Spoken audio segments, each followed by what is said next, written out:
53.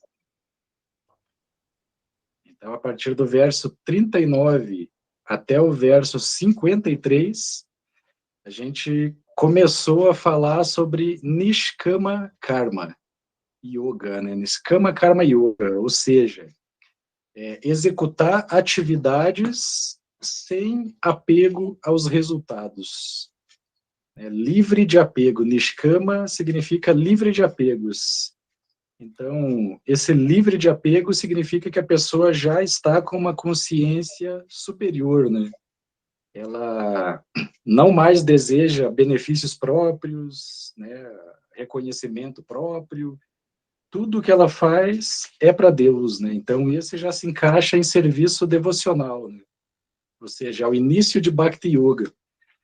Então, aqui, né, a Krishna começa já alertando Arjuna, né, que até agora, tudo que foi dito, né, até esse ponto aqui, foi Sankhya Yoga, ou compreender a natureza da alma, estudar a matéria até a gente chegar a uma conclusão espiritual absoluta, né? Depois Krishna fala para Arjuna que nesse caminho, né, não há perda nem diminuição, pode proteger a pessoa do tipo de medo mais perigoso, que é a perda da nossa consciência, né? Se tornar uma pessoa assim com uma consciência muito baixa, a ponto de, né, futuramente, né, numa próxima vida, perder a forma de vida humana e entrar naquele ciclo de nascimentos e mortes até chegar novamente a essa oportunidade que a gente está tendo, que é a forma de vida humana que se destina à autorrealização, né? A viver feliz nesse mundo, ajudar ao máximo todas as pessoas, todas as entidades vivas, na verdade, não só as pessoas, né? Então, aqui, a gente vai para o verso 41.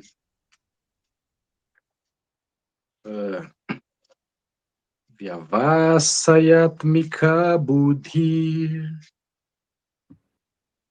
Deixa eu só antes falar, o Ilmar e Jales, vamos fazer aquele combinado nosso, cada um falar uma vez, tá bom? Eu vou começar, tá? Depois o próximo Jales e o próximo Ilmar. Pode ser assim, Bhagavan?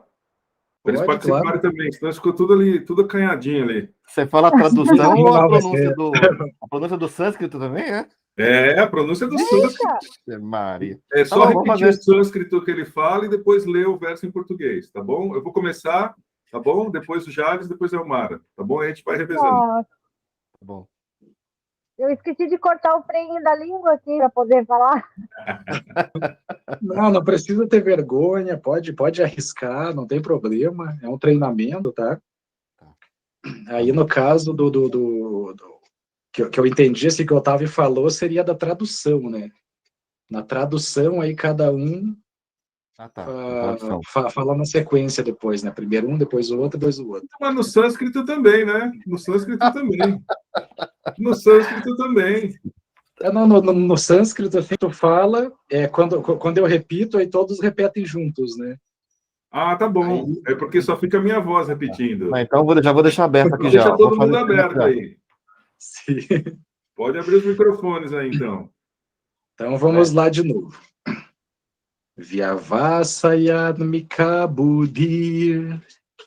Vyavasayatmika buddhi. Ekera kurunandana. Ekera kurunandana. Bahushaka hyanantascha. Bahushaska hyanantascha. Anandaska.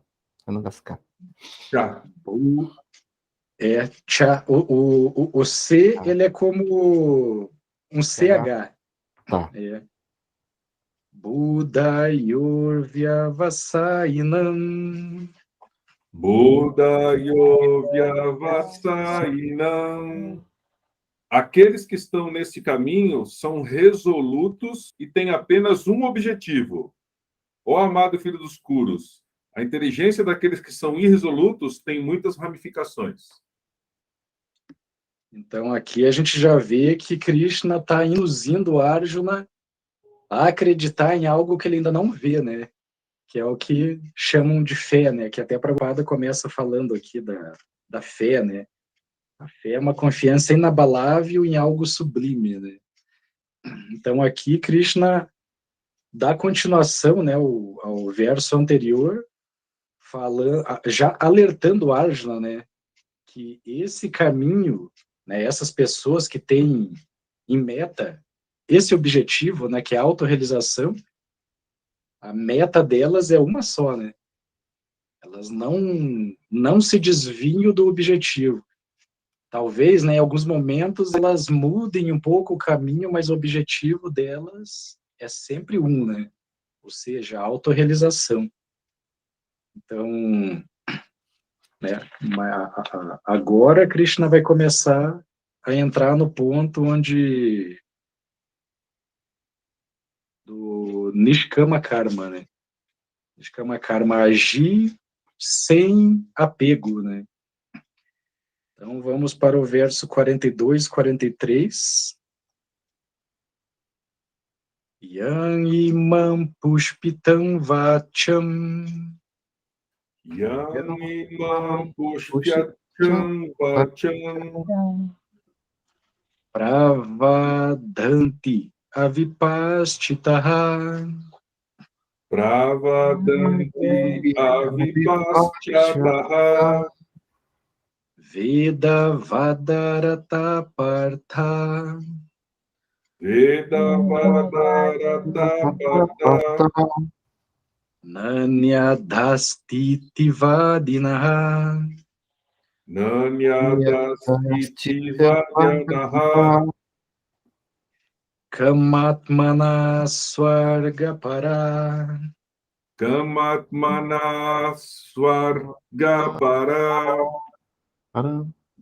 Janma Karma Falapradam Jama Karma Falapradam Kriya Vishesha Bahulam Kriya Vishesha Bahulam Bahulam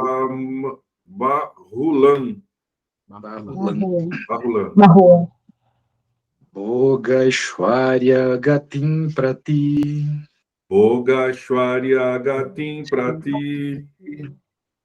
Os homens de pouco conhecimento são muitíssimo apegados às palavras floridas dos Vedas, que recomendam várias atividades frutivas àqueles que desejam elevar-se aos planetas celestiais, com consequente bom nascimento, poder e assim por diante.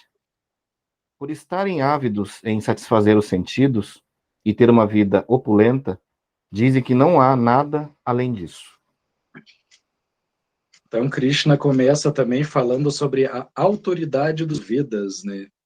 Os Vedas são escrituras que ninguém sabe dizer quando surgiram ou por quem foram escritas, mas elas já estão nesse planeta aqui há milhares de anos, né? E todas as pessoas santas que alcançaram a autorrealização tiveram contato com a filosofia e a literatura védica, né? Então, aqui Krishna fala para Arjuna tomar muito cuidado, né, com essa parte que é chamada de Karma Kanda. Karma Kanda significa sacrifícios para semideuses, né? Ou seja, é o que a gente leu anteriormente, né? O toma lá, dá cá. Tu faz algo porque tu sabe que vai receber algo em troca, né? Que é o Sakama Karma, né? Sakama é agir com desejo, né? A pessoa age com desejo de obter algo. Então aqui Krishna começa a alertar Arjuna para esse ponto, né? Os Vedas, eles dão temas para diversos assuntos, né? Então, por exemplo, a famosa lei da atração, a famosa lei da vibração, né? Prosperidade, enfim. Aqui Krishna começa falando.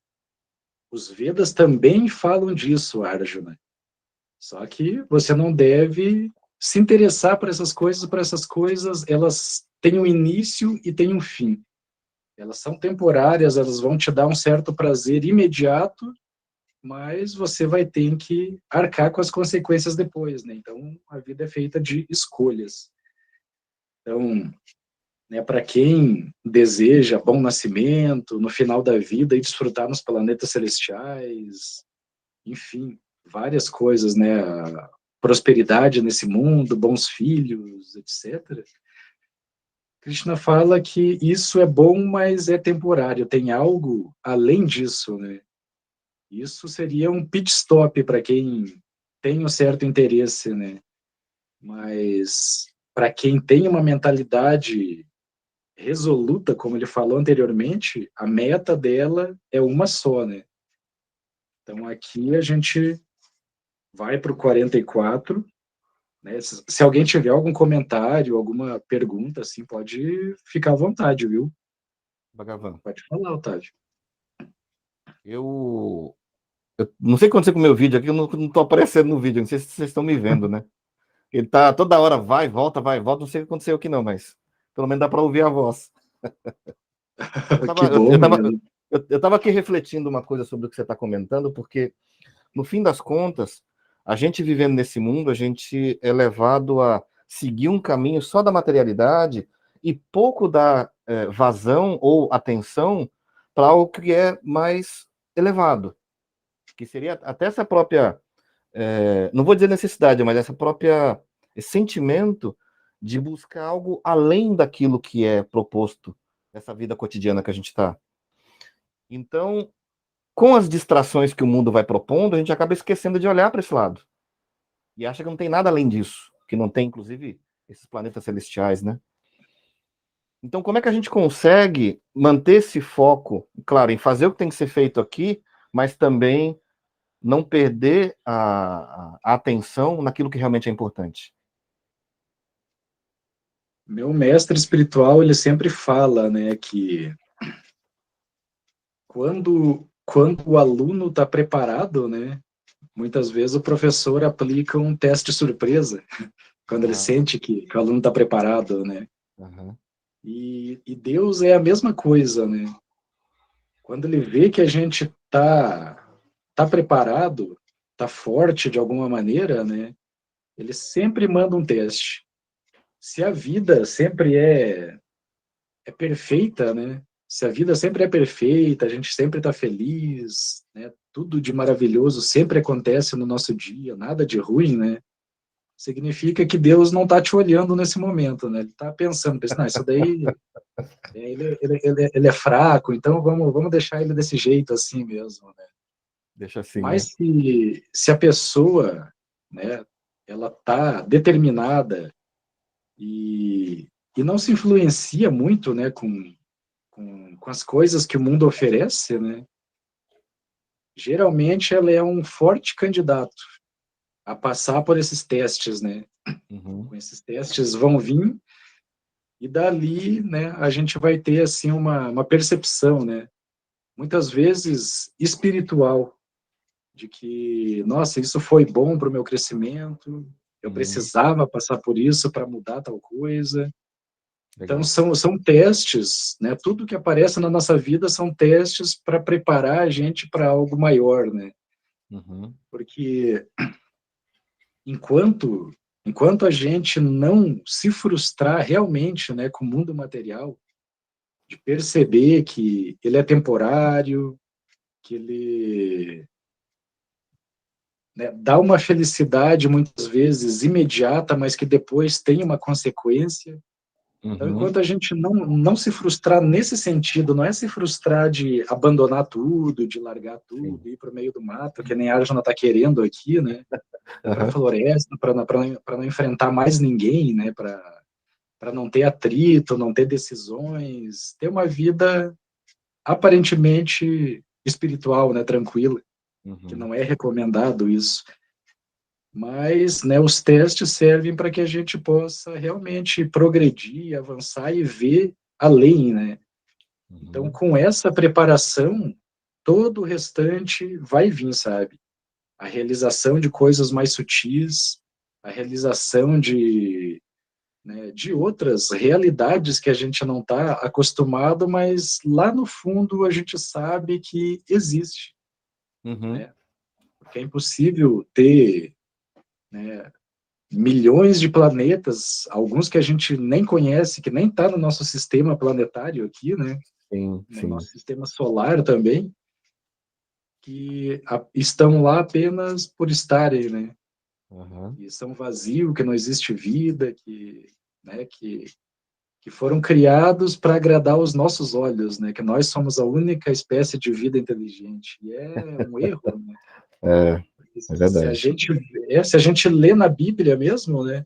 A Uhum. gente vai ver que, né, o Elias, por exemplo, imagina, ele fala sobre Elias. carruagens de fogo, Sim, né? sim. Os anjos, os arcanjos, são diferentes raças, né? Todas elas são formas de vida, né, que se encaixam ainda na categoria humana, mas são mais sutis, né?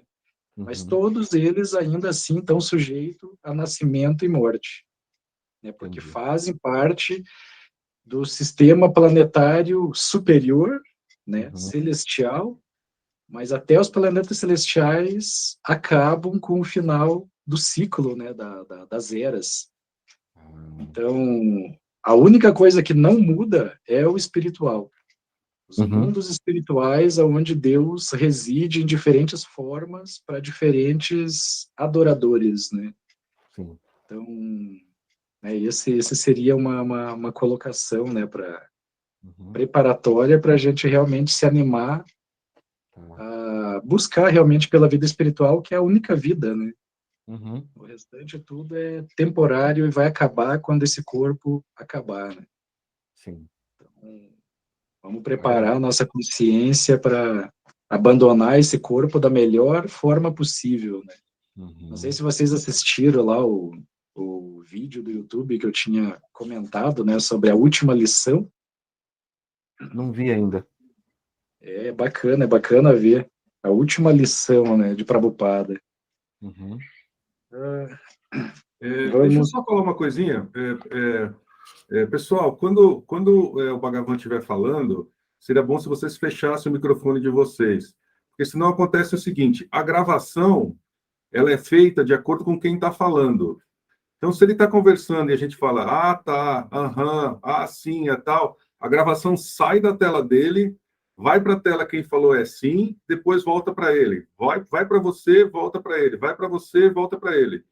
Aí depois eu vou enlouquecer para editar isso aí, para cortar todas essas partes Oh, aí. desculpa, que eu não sabia que funcionava assim. Não, eu sei que não, por isso eu estou explicando, não tem Eu já problema estou não. assim, porque eu já estou bem treinadinha com o professor Hilário, que ele mete bronca, então o meu já estava no desligado aqui, vou desligar novamente. Não, assim, claro, né? Até pela forma que o Bhagavan conduz, a gente pergunta à vontade, levanta a mão, pergunta, não tem problema. Mas assim que fez a pergunta e ele estiver falando e você não for falar, desliga o microfone, deixa ele falar, e se tiver que falar de novo, liga o microfone de novo. Tá bom. É o 44, né? Boga Ishwarya Prasaktanam Bogashvarya Prashaktanam Tayapahrita Chetasam Tahya Parita Chetasam Vyavasayatmika Buddhi Vyavasayatmika Buddhi Samadhona Vidiyate. Samaduna Divyate. Vilmara, és tu. Eu não tenho livro aqui para ler. Ah, não? Então vou Não, eu. não tenho ainda. Tá Calma. bom. Nas Eu passo a mentes. minha vez. Vou ler então.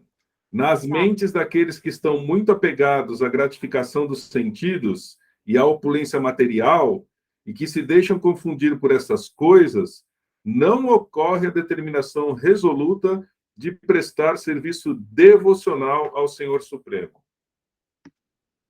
Então, aqui Krishna usa novamente o Vyavasayatmika Buddhi. Vyavasayatmika significa, né, uma inteligência fixa, uma inteligência que não muda, que tem um único propósito, um único objetivo, Então, Krishna novamente cita ela, né? E Buddhi, o Buddhi, ele só é conectado com o serviço devocional, né? Porque Buddhi significa uma inteligência que está acima dos modos da natureza material. Então, Buddhi, Buddhi Yoga, né? Buddhi Yoga significa uma conexão direta com Deus. Então, o propósito que Krishna está falando para Arjuna aqui é isso. Não se confunda com a opulência material, não se confunda com o que o mundo está te oferecendo, né? Use da melhor maneira possível, né? Com uma consciência superior, sabendo lá no fundo, né? Que nós não somos os proprietários de nada, né? Tudo que veio até nós, né? Foi nos dado para que a gente possa cuidar da melhor maneira possível, mas sempre com uma consciência superior, né? Sabendo o que vai ser feito com isso que nos foi dado, né? Então, isso se chama Buddhi Yoga, né? Uma consciência superior. Então, Krishna fala que aqueles que não têm essa Buddhi Yoga, eles ficam muito atraídos, né, por tudo que o mundo oferece, pelas formas, pela opulência, pelos prazeres, e acabam, assim, esquecendo o objetivo último, e muitas vezes só conseguem lembrar esse objetivo último quando estão nos últimos momentos de vida, né? Então, nesses últimos momentos de vida, qualquer um que visite hospitais, assim, de pessoas em fases terminais, vai escutar a mesma história, né? Nossa, eu deveria ter dado mais valor para isso, deveria ter aproveitado melhor a minha vida. Então, na verdade, a tristeza não está na morte, né? A tristeza está em como as pessoas levam as suas vidas. O que elas deixam passar que realmente é para se valorizar e muitas vezes acabam perdendo essa oportunidade, valorizando outras coisas que não vão dar um crescimento, não vão dar uma compreensão de algo que vai realmente nos trazer benefício, né, nos fazer felizes realmente. Porque a alma, como Krishna falou, né, no início do capítulo 2, a alma espiritual ela é eterna, ela é feliz por natureza, né? A tristeza não existe. Então, para que a gente consiga alcançar um objetivo, muitas vezes a gente tem que sacrificar algumas coisas, né? Então, o sacrifício, ele começa com esses versos que Krishna fala, né?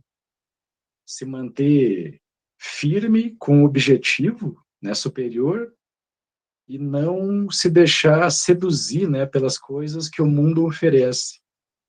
Aproveitar, sim, com certeza, né, de também vendo, né, o que a gente está aproveitando, né, porque muitas vezes o que a gente aproveita não dá não é muito aconselhável, né. Então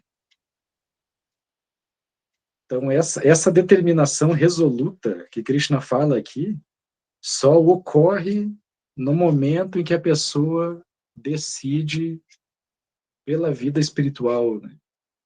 Ou seja, se conectar com Deus. Então, verso 45. Bhagavan, Oi? deixa eu fazer uma pergunta. No que consiste esse serviço devocional ao Senhor Supremo, né? E esse serviço devocional, ele é descrito no Bhagavad Gita, porque eu tenho assim um certo receio de que a gente, em todas as religiões, a gente tem a palavra do mestre e depois a gente tem o que a religião acaba dizendo, né? Esse serviço devocional, o que seria? Isso é descrito no Bhagavad Gita ou isso é descrito pelos religiosos? O que a gente tem que fazer? Porque é bastante complicado isso, né? Porque diz assim, você tem que fazer tal coisa. Tá bom. Mas quem está dizendo isso? É Krishna que está dizendo isso ou são os religiosos que dizem como que você tem que agir? Então, toda essa parte, né, do Bhagavad Gita, que foi retirado, né, do Mahabharata, que a gente começou no capítulo 23, né, do Bhishma Parva, do Mahabharata. O Mahabharata ele é muito importante, porque ele conta a história do mundo, história de autorrealização, de pessoas que tiveram contato face a face com Deus, né? Então isso é possível. Krishna mesmo fala, né? Deus mesmo fala que é possível. Mas o Bhagavad Gita, ele é a parte mais importante do Mahabharata por ter sido falado diretamente pela Suprema Personalidade de Deus. Então muitas vezes a gente até ouve, né? Ah, mas né, eu escutei de alguém e aí tem o famoso telefone sem fio, né? Eu falo uma coisa e aí quando chega lá no final da fila tá uma coisa completamente diferente. É diferente do Bhagavad Gita. O Bhagavad Gita ele segue assim uma corrente de sucessão discipular a qual não existe uma alteração, sabe? Por isso que Prabhupada fez questão assim de trazer o Devanagari, né, para os estudiosos, porque se muda um pontinho no Devanagari muda todo o contexto da frase, né? Então ele fez a questão de trazer exatamente como ele recebeu, né? Por isso que é o Bhagavad Gita como ele é. E quando Krishna fala sobre o serviço devocional ele é muito simples, na verdade, né? Ele é o processo mais simples da gente alcançar a autorrealização nessa era. O processo de yoga, de sentar e meditar, de olhos fechados, tentar esvaziar a mente, mais à frente ele vai recusar. E isso há 5.000 anos atrás, que não tinha barulho de carro, não tinha cachorro latindo, não tinha avião passando, sirene, nem nada, era totalmente tranquilo, mas Arjuna recusou porque ele disse que para ele é mais fácil parar o vento do que controlar a mente, né? Então Krishna começa a falar sobre o serviço devocional. E o serviço devocional ele inclui tudo. Por exemplo, né, como vocês foram, né, aquela vez lá no Canto do Papagaio, a gente cantou, dançou. O cantar em si é um serviço devocional, porque você está ocupando a sua voz, você está dando a sua voz para Deus. Quando você dança, automaticamente você está fazendo serviço devocional. Né? Tudo isso que eu falo é em relação a Deus, né? Não que a gente vai lá para um pagode lá e, pô, tô dançando para Deus. Não, né? O serviço devocional é tudo que inclui Deus, né? Deus no centro. Então eu vou dançar para Deus. Eu vou lá, vou colocar um mantra, uma música tranquila. Poxa, isso daqui é para Deus, né? Cozinhar, quando a gente cozinha algo sem experimentar, algo que não tenha, que não contenha nada de violência, né? Carne, peixe, ovos. Então, quando você cozinha, né, coisas mais puras, vegetais, grãos, cereais, e não experimenta, e quando você termina de cozinhar, você oferece para Deus isso é um serviço devocional. Não que Deus precise dessas coisas, né? Ele não precisa de nada, mas a gente precisa, né? E quando a gente começa a agradar alguém, é natural que essa pessoa comece a olhar mais para a gente, né? Porque né, uma analogia boa é das lâmpadas, né? Tem várias lâmpadas, mas tem aquela que tá piscando mais, né? Ela está vibrando um pouquinho mais. Então é normal que a gente vai olhar para ela e vai dar mais atenção para ela, né? Porque a visão de Deus ela é assim, ele é não dual. Então todo mundo é igual para ele. Não existe o assassino e não existe o devoto puro, sabe? Existe a alma espiritual que é igual. Então essa é a visão dele. Só que quando essa alma espiritual que está presa dentro desse corpo começa a prestar alguma adoração direta para ele, é natural que ele vai dar mais, né, atenção a essa alma, né? Porque ela está chamando mais a atenção dele. Então são níveis de frequências, né, que a gente vai alcançando conforme a gente vai colocando Deus no centro da nossa vida. Até que chega um momento que se torna totalmente natural. Tu já acorda agradecendo a Deus pelo teu dia, tu vai dormir agradecendo pelo teu dia, tentando ser um pouco melhor no outro dia, né, quando você acordar. Então, sempre colocar Deus no centro de tudo muda a nossa consciência, muda a nossa vida, né, muda tudo.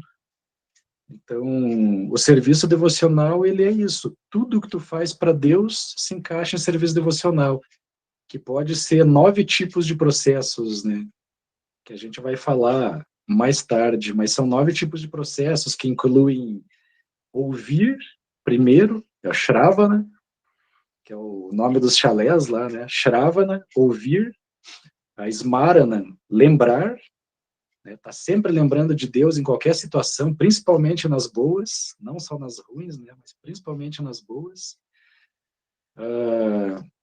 Prestar serviço devocional, adorar, oferecer orações, oferecer respeito. Então, são diferentes processos de serviço devocional que a gente pode encaixar em um deles, né? E o bom é que a Arjuna vai falar sobre isso depois também, né? Falando sobre, não, isso daí fica fácil para mim, não, esse outro aí é muito difícil. Então, Krishna dá várias possibilidades. Ah, mas se você não consegue fazer isso, então faça isso. Ah, mas agora se você não consegue fazer isso também, então faça isso. Então, ele é muito bondoso, ele dá vários processos para a gente que a gente pode aceitar um deles, né? Ou fazer um deles. E óbvio, né? A gente vai usar também a nossa natureza, né? Aquilo que a gente gosta realmente de fazer, aquilo que a gente não consegue ficar sem fazer, né? Então, a gente vai procurar colocar isso como um serviço a Deus também. Então, eu vou fazer isso da melhor maneira possível, porque eu estou entregando esse resultado para uma pessoa que é completamente perfeita. Então, eu preciso fazer isso da melhor maneira possível para oferecer para ele. Então, isso também é serviço devocional. Certo? Então, verso 45.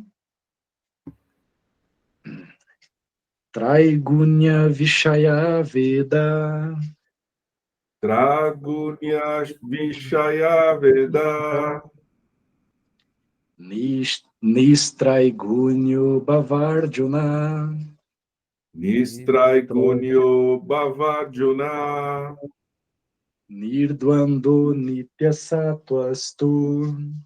Nirdvandvo Nitya Sattvastu. Niryoga Kshema Atmavam. Niryoga Kshema Atmavam. Os Vedas tratam principalmente do tema, 3 modos qualitativos da natureza material. Ó Arjuna, torna-te transcendental a essas 3 qualidades. Liberta-te de todas as dualidades e de todos os anseios advindos da busca de ganho e segurança e estabelecer-te no teu eu. É interessante porque aqui Krishna ele reforça o que ele falou anteriormente para Arjuna, né? Um pouco mais atrás ali, Krishna tinha comentado para Arjuna, lute por lutar, né? Sem considerar vitória, derrota, ganho, perda, esqueça tudo isso. Tudo isso é material, né? Tudo isso faz com que a pessoa se mantenha lá no passado ou lá no futuro, mas nunca no agora. Tudo que importa é o agora, né? Tudo que a gente tem é o agora. O depois não existe, né? O depois é uma criação do que a gente está fazendo agora. Então, o futuro é o quê, né? O futuro é o agora que está para chegar. Né? E o passado é o agora que já foi. Então, já não tem mais o que fazer, né? Então, a gente tem que ter muito cuidado com o que fala, com o que faz, porque tudo que a gente fala, tudo que a gente faz vai reverberar ali no futuro, né? A gente está criando o nosso futuro, agora. Então, aqui, Krishna, novamente, ele reforça, né? Não fique nessa ansiedade de ganho, perda, porque isso daí não vai te levar a lugar nenhum. Tenta se estabelecer no eu. Então, aqui ele começa falando, né? Os Vedas tratam principalmente dos 3 modos da natureza material. Ou seja, bondade, paixão e ignorância. Todos nós estamos envolvidos nessa trama, né?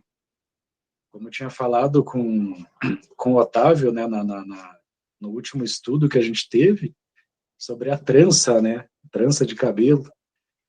Vamos supor que tem uma trança, a gente divide ela em 3 partes, né?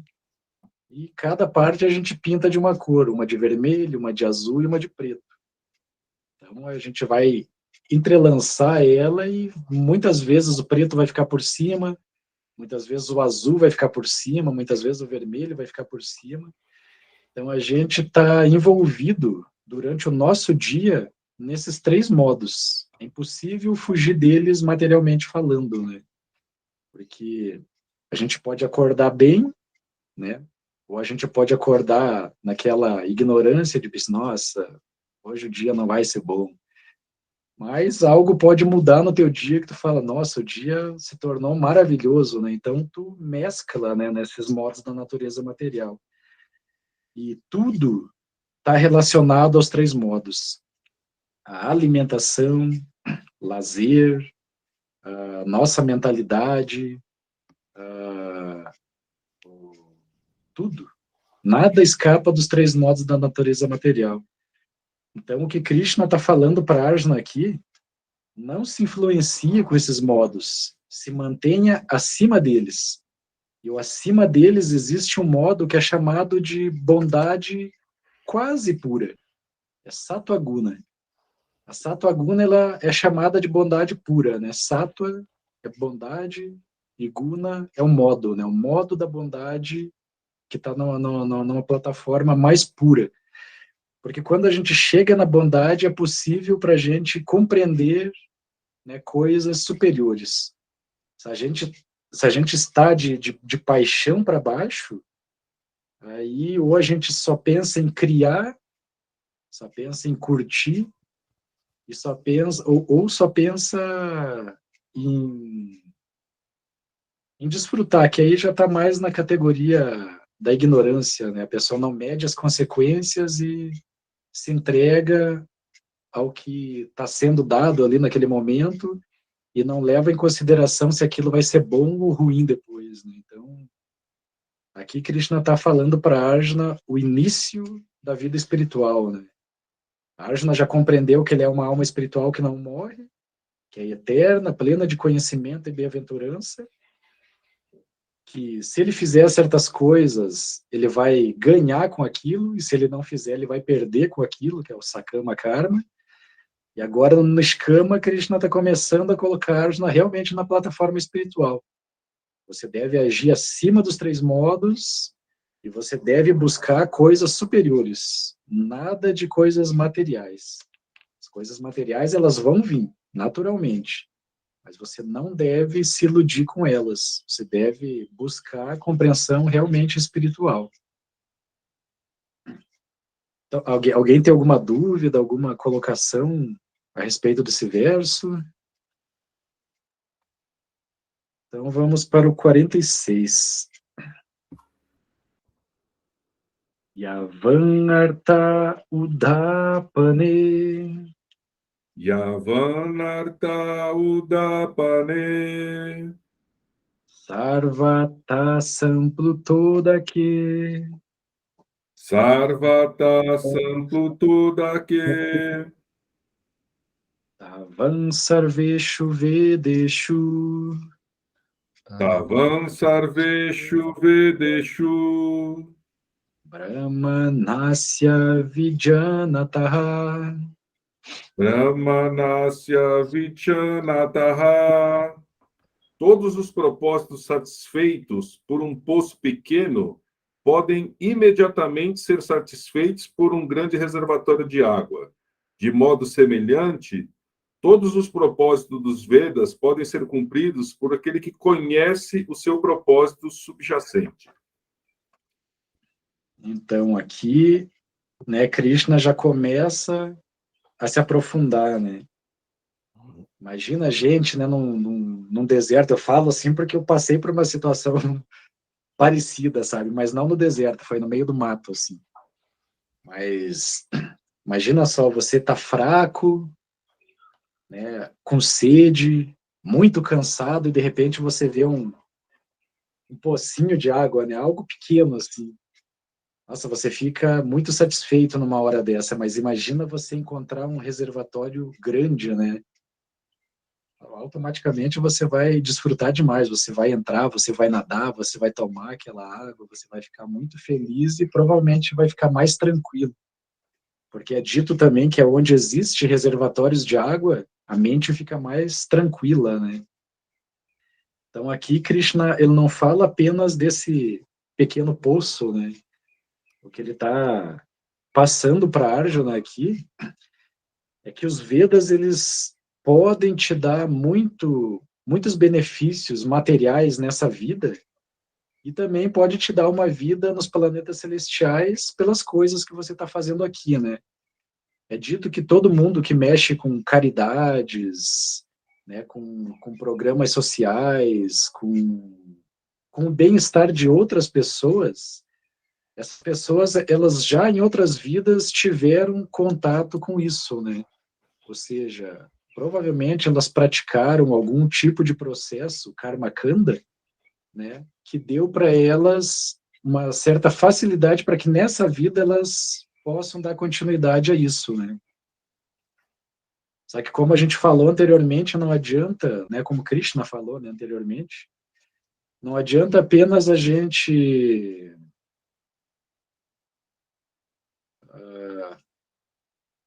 se concentrar mais no corpo das pessoas, né, sem tentar alcançar a alma. Porque a ajuda verdadeira é aquela ajuda de alma para alma, né? Tá certo que a ajuda material, ela também é muito benéfica, tanto para quem está recebendo aquela ajuda, mas ela é mais benéfica para aquele que está ajudando. Porque a tendência é toda essa ajuda que ela está dando voltar para ela ou em quantidade financeira ou em quantidade espiritual, paz, saúde, né? Enfim. Então, sempre se focar na alma, né? Ajudar a alma, honestamente. Então, aqui Krishna fala que os Vedas, ele é como um poço pequeno, né? Quando não tem Deus nele. Quando não tem Deus nele, ele é um poço pequeno, ele vai te dar um prazer, né? Tanto nessa vida quanto na próxima, mas o crédito vai acabar, né? E quando o crédito acaba, você tem que começar da estaca zero de novo. Então, ele fala que, similarmente, né?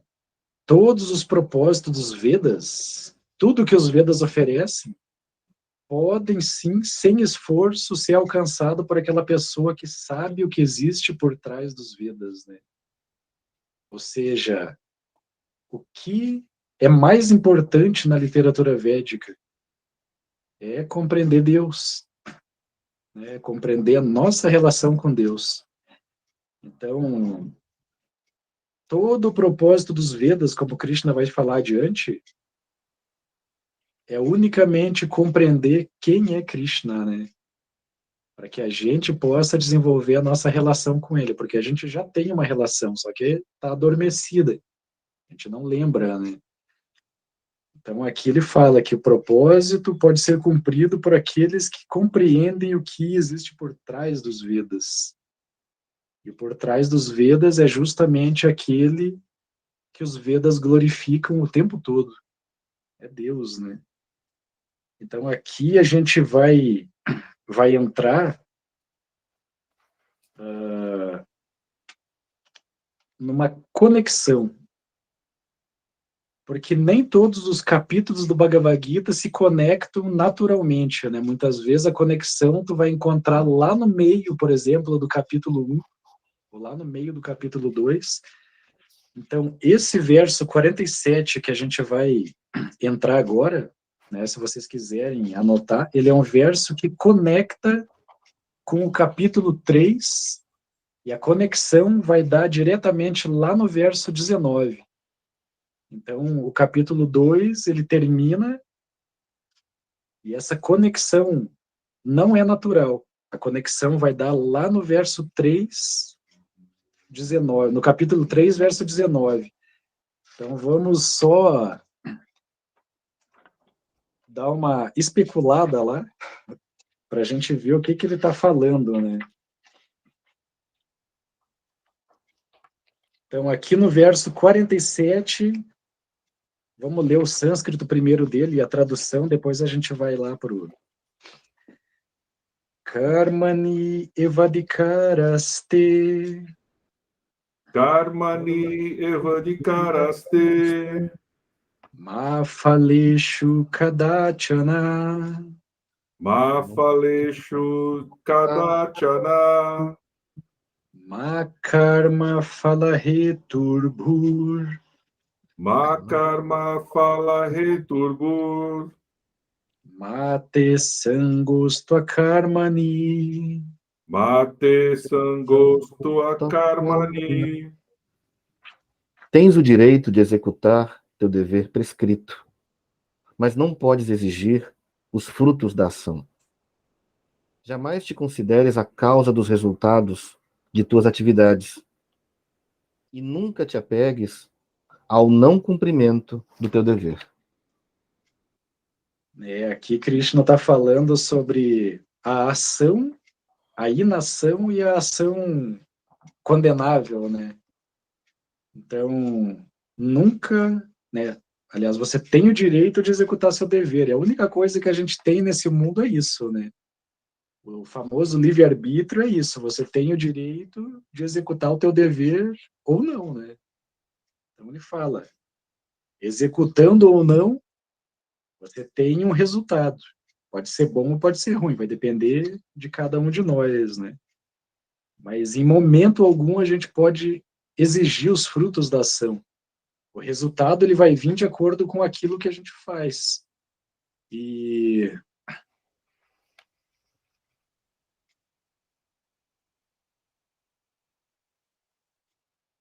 todo o sofrimento, na verdade, que a gente tem é justamente porque a gente não aceita, né, o natural.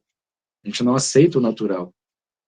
Então, quando acontece algo na nossa vida, por exemplo, que a gente não estava preparado, muitas vezes a gente não aceita, né, a situação, a gente sofre.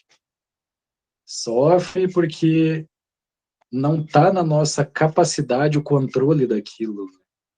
Então, a falta de controle que faz com que a gente sofra. Mas quando a gente aceita a situação como ela é, né, pode ser que a gente, né, fique triste, fique pensativo, fique de certas formas, né? Mas quando a gente aceita a situação como ela se apresenta para a gente, é natural que a gente se conforme, aceite e e ressignifique aquilo, né, para poder seguir em diante. E muitas vezes a gente vê o crescimento que a gente teve em certa situação, né, que foi desastrosa, que foi problemática, que foi, enfim, de várias formas. Então a gente consegue ver, né, o benefício que a gente teve passando pela experiência. Então Krishna fala, você tem o direito de executar o seu dever, mas você jamais deve se considerar o resultado daquilo que vai vir para você. Você deve analisar a situação, aceitar e dar um novo significado para aquilo, para seguir em frente, né? Então, como a gente tem pouco tempo aqui, vamos lá para o verso 19 do capítulo 3, que aí a gente já vê a conexão, né, de um verso e o outro. Então, aqui o verso 40, aliás, o verso 19, né, do capítulo 3, Krishna está falando para Arjuna aqui. Um homem autorrealizado não tem nenhum propósito a satisfazer no cumprimento de seus deveres prescritos. Nem tem nenhuma razão para não executar tais trabalhos. Nem tem necessidade de depender de nenhum outro ser vivo. Talvez a tradução de vocês esteja um pouco diferente, que o meu meu Bhagavad Gita, ele é de 76. Então, ele é uma tradução, assim, um pouco mais antiga, né? Mas o significado em si da tradução é o mesmo, né? Muda algumas coisas. Mas vê só como funciona a conexão. Você tem o direito de executar seu dever prescrito, mas não tem direito aos frutos da ação. Nunca se considera a causa dos resultados de suas atividades e nunca se apegue a não fazer o seu dever. Um homem autorrealizado não tem nenhum propósito a satisfazer no cumprimento de seus deveres prescritos, nem tem nenhuma razão para não executar tais trabalhos, nem tem necessidade de depender de nenhum outro ser vivo. Que aí a gente entra praticamente no que Jesus falou na Bíblia, que buscai primeiro o reino de Deus, que todas as outras coisas lhe serão acrescentadas. Ou seja, quando a gente tem Deus no centro de tudo, não precisa a gente temer absolutamente nada. Porque como a gente sabe que a alma espiritual, pelo menos na teoria, né, a gente sabe, é natural que com o passar do tempo a gente vá perdendo medo de muitas coisas, porque a gente sabe que nada pode acontecer com a gente. Podem, né, machucar esse corpo, podem roubar propriedades desse corpo, mas a gente sabe que a vida, mesmo com o final desse corpo, continua. Então, né, como que a gente vai temer algo quando a gente sabe que nada do que a gente vive aqui nesse mundo é permanente e eterno, né? Que sempre está mudando e que a nossa verdadeira natureza continua. Eternidade, conhecimento absoluto, felicidade plena. Essa deve ser a nossa meta, e é isso que Krishna está passando para Arjuna. Você deve se sentir confortável com a sua ocupação. Sinta-se confortável. Quando você não se sente confortável, ela não é mais natural, né? Então, quando você se sente confortável, feliz com aquilo que você está fazendo, ela vai te dar um resultado maravilhoso, né? Então, esse é o propósito, é entrar no fluxo, né? Faça de acordo com sua natureza aquilo que foi designado para você fazer. Então, se alguém tiver algum comentário, alguma colocação, alguma dúvida, pode ficar à vontade. Bhagavan, esse é o 18 ou é o 19 que você leu? É o 19. Para mim aqui está como 18. Como verso 18. 19 para mim é outro. 19 é, portanto, sem se apegar aos frutos das atividades, tem de agir por uma questão de dever, pois trabalhando sem apego alcança-se o supremo. Deixa eu ver. Só um pouquinho, deixa eu ver como que tá aqui no meu.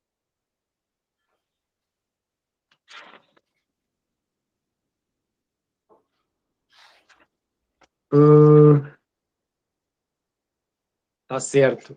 Eu li o 18. Desculpa. O 19 é: portanto, sem apegar aos frutos das atividades, deve-se agir por uma questão de dever, pois trabalhando sem apego, a pessoa alcança o supremo. É isso mesmo. Então, essa é a conexão. Você tem o direito de executar seu dever prescrito, mas não tem direito aos frutos da ação.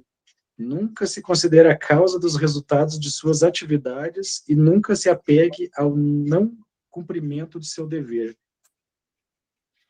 Portanto, sem se apegar aos frutos das atividades, deve-se agir por uma questão de dever, pois trabalhando sem apego, a pessoa alcança o supremo.